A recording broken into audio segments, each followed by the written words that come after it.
Ouais, vas-y, Odilon, je t'écoute. Ben, écoute, Kamal, il y a sous Bernard Goumou, depuis plusieurs mois avant la dissolution du gouvernement, ça chantait dans la cité que le CNRD était à la recherche d'un Premier ministre, mais politique.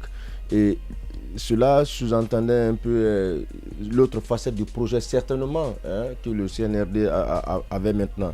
Et ce choix tombe sur M. Bahouri. On se souviendra, moi en tout cas, il y a quelques jours après sa nomination, je crois avoir lu sur un site l'idée de pouvoir proroger un peu la transition. La transition. Oh, si, il avait dit sur J'avais dit, RFI, mais je n'y croyais pas. C'était sur un site, mais je n'y croyais pas trop. Mais à part du moment où lui-même il l'a dit, je crois que là, la grosse question se pose aujourd'hui. Ça ressemble un peu à un match de poule, voilà, qui va se jouer entre lui et son patron d'abord. Voilà, parce que s'il parle, s'il l'a dit, c'est parce qu'il a été envoyé, il a été mandaté pour tenter la chose. Voilà. Ou peut-être qu'il s'est simplement rendu compte de l'évidence.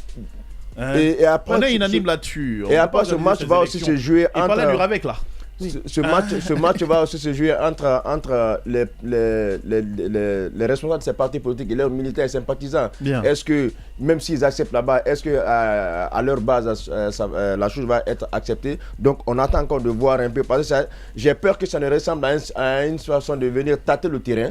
Voilà, bon, monsieur le PM, allez-y tâter le terrain, voir ce que ça va donner. Mais il faut, ce qui est important, c'est que M. Bahouri doit éviter. C'est vrai, on compare souvent le contexte, on compare souvent l'avènement de Bahouri comme Premier ministre pendant cette transition et celui de Jean-Marie Doré. Mais après, ce n'est pas le même contexte.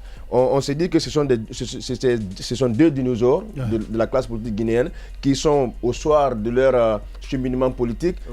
Voilà. Donc, par conséquent, ils cherchent vraiment à finir bien leur carrière là. Mais j'ai peur pour Bahouri. Si Jean-Marie a réussi d'une manière ou d'une autre à organiser les élections et puis s'en aller, c'est parce que certainement il avait un patron qui, lui, n'était pas aussi ambitieux que cela.